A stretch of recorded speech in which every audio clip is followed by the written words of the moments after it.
Sur l'école, il y a un consensus droite-gauche, en fait. Ils ont l'air de s'engueuler comme ça tout le temps, mais ils s'engueulent pas. Ils sont tous d'accord avec un truc, c'est que l'école, c'est bien à la base, et après, ça s'est dévoyé. Et là, il y a des modes explicatifs différents de gauche à droite. À droite, ils vont dire c'est 68, c'est tout ça, c'est la pédagogie, bon, les gauchistes.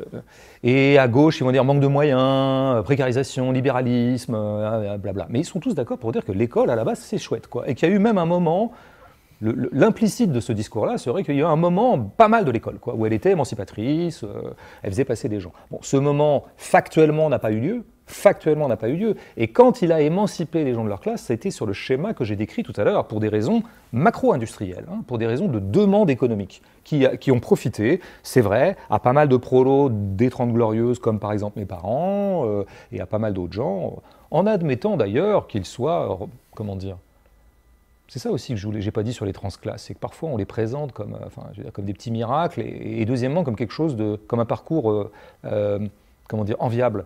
Bon, je ne suis pas sûr qu'il soit tout le temps enviable de passer de prolo à Sciences Po. Il faut quand même le dire aussi ça. Hein. Bon. Moi, je ne suis pas sûr que mon père aurait peut-être été plus heureux en restant à la campagne, je ne sais pas d'ailleurs dans quel boulot, plutôt que comme principal de collège où je crois fondamentalement, il me l'a dit à demi-mot il n'y a pas longtemps, il n'a pas été heureux. Bon, donc, parenthèse, faut pas oublier ça. Mais il n'y a pas eu un âge d'or de l'école. L'école a toujours fait monter qui elle voulait faire monter, qui elle avait besoin de faire monter pour des raisons économiques, industrielles, capitalistiques, quoi. Donc arrêtons la fable. Bon, hein. Après, il y aura toujours des discours, chacun nous racontera qu'à un moment, il a eu un prof de français en seconde qui a été super intéressant et qui lui a fait découvrir, je ne sais pas, Flaubert. Oui, bien sûr, ça serait bizarre, si tu veux, que ça serait très étonnant que sur les milliers d'heures qu'on passe à l'école, il n'y en ait pas de temps en temps quelques-unes qui nous apprennent un truc. Bon, oui, moi je trouve que le ratio est quand même très défavorable. En tout cas, il a été très défavorable pour moi. Moi, quand je parle de l'école, je parle aussi avec mes tripes. Mes tripes qui sont de deux natures, premièrement en tant qu'élève, deuxièmement en tant que prof. En tant qu'élève, je considère que l'école m'a volé mon adolescence. C'est simple, hein. J'étais premier de la classe, hein. Donc du coup j'ai eu des diplômes, machin. Mais elle m'a volé mon adolescence. Je m'y suis ennuyé, voilà, pour plein de raisons que je pourrais développer. En tout cas, je n'ai pas été heureux à l'école, pas harcelé pour autant, mais pas heureux.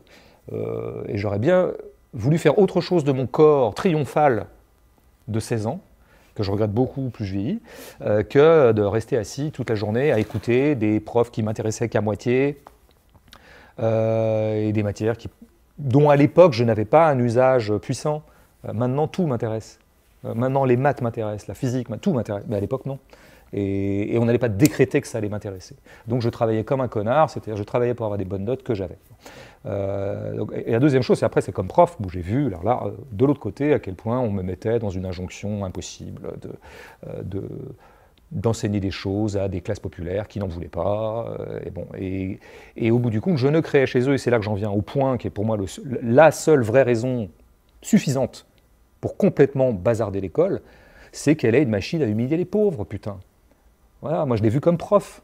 Le prolo, le pauvre qui va à l'école, bon, de deux choses l'une, soit encore une fois il monte patte blanche avec une espèce de haine de soi. J'en connais, hein, j'en ai croisé des gens qui pendant 15 ans comme ça ravalent tout pour se plier au dispositif parce qu'ils voient que la carotte sera au bout et qu'ils finissent par avoir la carotte. Bon, mais au prix de combien de sacrifices? Et bon, ça c'est le premier schéma, rare, statistiquement rare, mais qui existe. Deuxième schéma, il y a ceux qui sont un peu médiocres, ils n'y arrivent pas, alors évidemment ils vont être orientés vers des filières qui ne vont faire que reproduire leur situation sociale, quoi. Et puis il y a ceux que ça humilie carrément, il y a ceux que ça rend dingue, quoi. C'est-à-dire qu'ils vont à l'école, c'est quoi? Il y a quand même des élèves, il y a beaucoup d'élèves. Aller à l'école, c'est quoi? C'est de 8 à 9 se prendre un 4 en maths, de 9 à 10 se prendre un 9 en français, et une heure de colle par-ci, machin. Après, on peut dire, oh, mais il est méchant, il est sauvage, c'est un blaireau, il a mérité ce qu'il voulait. On peut dire tout ça, les autoritaires seront intarissables pour dire que cet enfant a mérité son sort. Moi, je vois qu'objectivement, parce que moi je suis spinozien, je vois les machines objectives au travail. La machine objective au travail de cet élève, c'est qu'il s'en prend plein la gueule pendant toutes ses heures d'école. Voilà. Et il en contracte une humiliation. Et alors, soit de la violence, par une espèce de réaction, il se cabre, soit au contraire, alors une acceptation douloureuse et mutique. Ça, on n'en parle jamais de ces élèves-là, mais ils sont très nombreux. On n'en parle jamais parce qu'ils ne font pas de bruit. Mais qui viennent à l'école, emmagasinés, à vie, le sentiment que décidément ils sont bien les médiocres qu'on a toujours prétendu qu'ils étaient. Mais quand vous faites ce bilan-là, vous rigolez plus avec l'école. C'est plus une question de « ouais, mais quand même, c'est important, ça émancipe des gens, ça peut aider, c'est vrai que ça réduit pas les inégalités, mais quand même, bon, blablabla. » Non, donc, comme d'habitude en politique, tout vient toujours de la radicalité du constat qu'on fait. Moi, si vous considérez que l'école, elle n'est pas très bien en point, mais quand même elle a des vertus, que c'était une bonne idée de départ, elle est un peu dévoyée, mais quand même, globalement, on peut quand même arriver à ce qu'il s'y passe des belles choses. Oui, bon, alors dans ce cas-là, continuons l'école. Et si vous faites comme moi le constat, mais ça c'est ma sensibilité qui fait ça, je ne parle pas universellement en disant ce que je dis, je parle de comment je suis sensibilisé à l'école. Moi, ça me met, par ailleurs j'ai des amis profs proches, et parfois très très proches, ça me met en colère ce qu'on fait aux profs, ça me met en colère ce qu'on demande aux profs de faire, ça me met en colère ce qu'on fait aux élèves.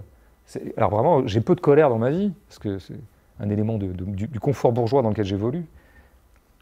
Alors ça, c'est des points de colère, parce que je pense que c'est un désastre psychologique dont on ne mesure pas les conséquences. Très peu de gens parlent comme je parle de l'école, parce que tout le monde y a toujours un intérêt. Et c'est compliqué d'être aussi radical que je ne le suis, surtout quand on y travaille. Donc je comprends que les profs ne soient pas, mais je crois que c'est vraiment une arme de destruction massive, l'école, vraiment une arme de destruction psychologique, sociale, c'est sûr. Bon. Sans parler d'un autre point essentiel politiquement, c'est que l'école est une instance de relégitimation permanente de la bourgeoisie. Ça, c'est très important. Avant, on pouvait dire, bah oui, il y a des riches et des pauvres, c'est quand même un peu dégueulasse, quoi. Ben là, maintenant, les riches, ils ont beau jeu de dire, ah non, mais pardon, mais j'ai eu une mention bien au bac. Donc, écoute, vieux, toi, tu t'es arrêté en BEP. Ton problème. Non, mais je veux dire, ça a l'air tout con comme ça.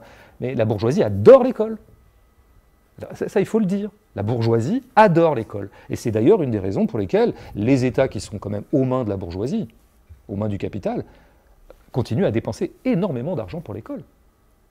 Tous les gens de gauche qui pensent que l'école est un bastion de gauche dans le grand méchant capitalisme devraient quand même s'interroger sur la raison pour laquelle la classe dominante alloue tellement d'argent à une institution qui serait censée être une espèce de village résistant de l'intérieur. La bourgeoisie adore l'école. Elle a très envie qu'elle perdure. Elle veut qu'il y ait une école publique, par ailleurs, parce que ça lui permet, elle, de mettre ses enfants dans l'école privée, et elle est très contente qu'il y ait une école publique pour garder les pauvres. Ça, elle y tient beaucoup. Moi, je me souviens quand j'étais prof et que je rejoignais des amis de la bourgeoisie culturelle, des copains, des connaissances dans tel ou tel café, ou à l'occasion, ils étaient toujours... il y a un moment, j'étais encore prof, et je faisais les deux, et ils étaient toujours très très clients que je leur raconte un peu l'école, d'où d'ailleurs le succès de mon livre aussi. Je ne suis pas dupe, c'est pas un succès littéraire. Ils voulaient que je leur raconte. Alors ça se passe comment en banlieue? Ils disaient banlieue, à quelle époque j'étais plutôt dans le 19e arrondissement, mais peu importe, ils ne voient pas la différence.